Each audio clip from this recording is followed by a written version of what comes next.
porque ayer cayeron 33 millones más. O sea, si no le ponen anabólicos, este festival de bonos, que algunos nos cuestan el 8,5% anual de interés, las reservas se siguen cayendo. Pero el Fondo Monetario sigue felicitando. Mientras tanto, y hoy van a necesitar otros 500 millones, pero ya es más cortito. Esto, hay que llegar a octubre. Hay que llegar a octubre. Y no se tiene que notar esto, por ejemplo, que el salario real privado sufrió en marzo su mayor caída desde el año 2023 y que se perdieron 9.000 empleos formales. Y eso no es nada. Los salarios reales sufrieron en marzo su mayor caída desde diciembre de 2023, mientras se perdieron 9.000 puestos de trabajo asalariados. Sucedió en medio de una mayor tensión en los mercados cambiarios y un freno en la actividad económica. Según informó la Secretaría de Trabajo, estos datos son incontrastables, ya se lo habíamos adelantado. ¿De qué estamos hablando? Del Sistema Integrado Previsional Argentino. O sea, cuántas personas se van dando de baja porque perdieron su trabajo y no aportan más. El poder adquisitivo de los trabajadores asalariados registrado en el sector privado se contrajo 2,6 en el tercer mes del año. Se trató del mayor deterioro desde el primer mes de gestión libertaria, cuando los salarios se derrumbaron casi un 11% tras la devaluación convalidada por el gobierno de Javier Milei.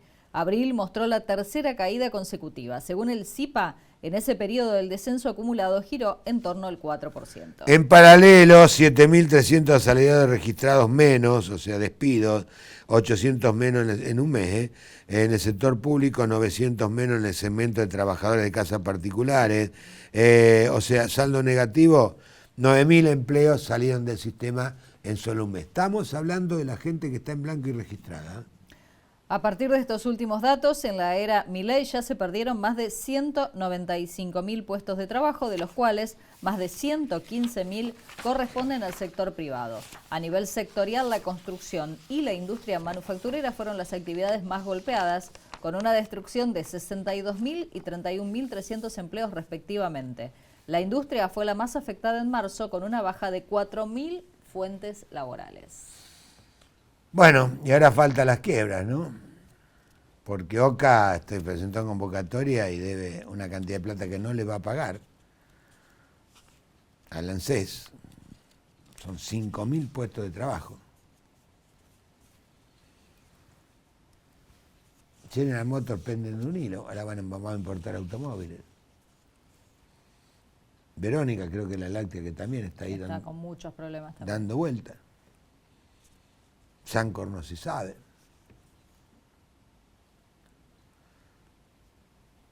En ese marco de fuerte caída, ¿qué quieren? ¿Que haya inflación? Si no hay ni plata para comprar. Entonces la inflación de mayo se desaceleró fuerte a 1,5% según el INDEC. Se ubicó por debajo del valor esperado por el mercado, que era del 2,1%.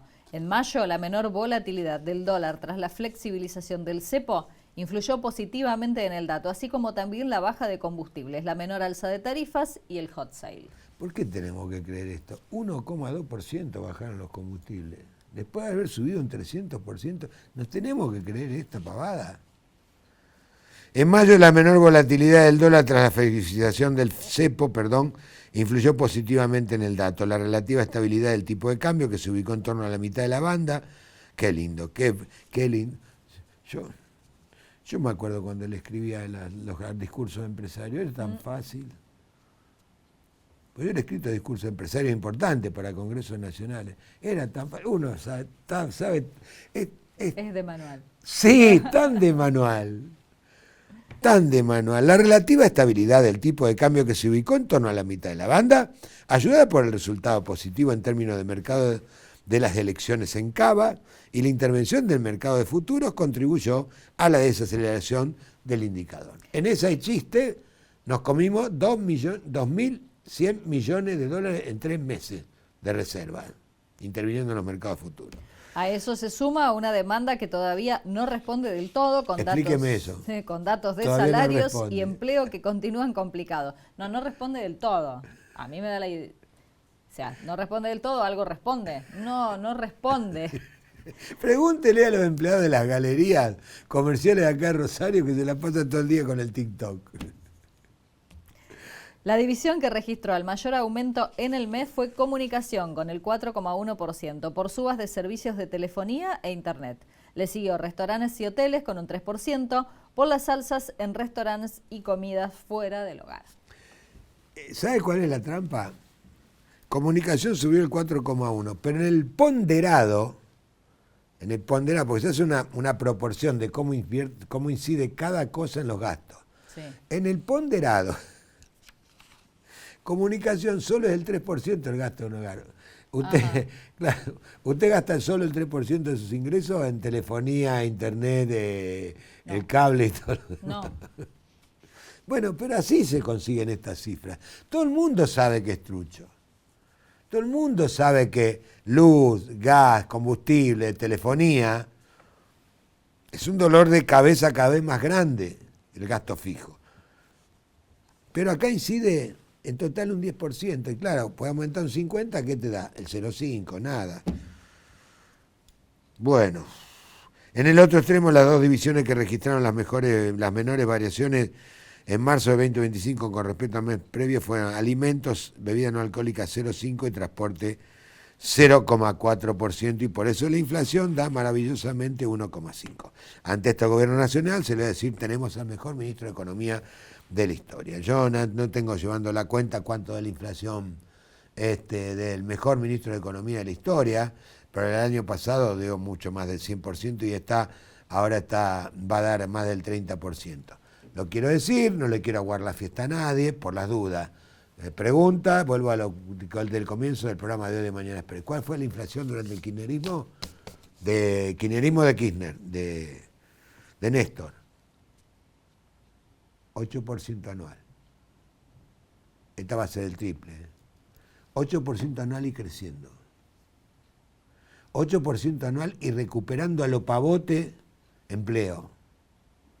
8% anual y los avisos así que salían cuando se pedían trabajadores para la construcción, porque durante años salíamos del canal con Danisa y veíamos en cada cuadra 2 o 3 edificios en construcción, y no estoy exagerando, para nada estoy exagerando. Y se habían restaurantes que hoy no están y que no se sabe qué van a hacer. Y se viajaba. Y algunas familias, y se compraban 1 millón de autos por año. 1 millón de autos por año, no se entiende. Entre nacionales e importados. Se vendían 1 millón de vehículos. Ahora festejamos y llegamos a los 640. No es la misma inflación aquella, además que era mucho más baja. No es la misma inflación esta que aquella. Mientras tanto, los gobernadores apuran la cumbre con la nación, preocupados por la caída de la coparticipación. ¿Y cómo no va a ser? Tras suspender el encuentro el lunes, los gobernadores y Nación reactivaron en las últimas horas la reunión pautada para discutir temas fiscales como la caída de la coparticipación federal y de la recaudación, y alistan un nuevo encuentro que podría tener lugar hoy en la Casa Rosada, en el que participarían mandatarios de diversas escuderías. Escuderías son signo político, hay que ser inteligente. La semana pasada los jefes provinciales se habían reunido en el Consejo Federal de Inversión, empezaron a hacer reclamos, empezaron a tirar números sobre la mesa de cómo está cayendo la coparticipación, y allí le pidieron una audiencia a Javier Milei para trasladarles inquietudes transversales a todos los distritos, como el ajuste que están sufriendo, la merma de la obra pública y el rojo de las transferencias automáticas. Pero Milei, de viaje por Europa e Israel, delegó la responsabilidad en su habitual embajador ante los mandamases, el jefe de gabinete Guillermo Franco, secundado por el número 2, Lisandro Catalán. O sea que la nada misma. En la administración libertaria confirmaron que trabaja para definir los detalles y que la principal opción es realizar el encuentro hoy a las 11, van a ir 6, vamos a escuchar Bueno, Guillermo Franco para hablar, macana. Sí, si hay algo que tiene es... Bueno, y la otra, breve, usted la tiene en el teléfono. Sí, acá la tengo. El poder adquisitivo, esta es la verdad de todo esto que pasa, el poder adquisitivo de la clase media. Ay, qué título original, yo no sabía, mire, si no lo leían ámbito Si no me avisaban, no me había dado cuenta. No nos habíamos dado cuenta que el poder adquisitivo de la clase media se deterioró en el primer año de Javier Milei por la inflación en servicios. No, yo no sabía. Según un relevamiento de la UBA, los servicios se encarecieron un 33% frente a los bienes. Como consecuencia, el gasto en servicios pasó del 49% a un 59% en un año.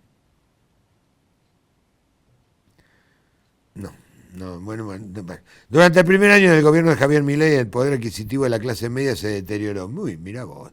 Esto sucedió a raíz del mayor incremento del precio de los servicios en relación a los bienes que tienen un peso relevante en la canasta de consumo de este segmento de la población. Según un informe del Centro de la Universidad de Buenos Aires, en 2024, el 59% del gasto de la clase media se destinó al pago de servicios, lo que representó un aumento de 10 puntos porcentuales respecto del año anterior. En el periodo en cuestión, los servicios se encarecieron un 33% respecto de los bienes, por lo cual, mientras que los ingresos se esforzaron por seguir el ritmo de la inflación general, el costo de vida se disparó por el lado de los servicios. Miren, no sigamos, ya está, Dani. A mí no aumentaron en ese año el 33% de los servicios.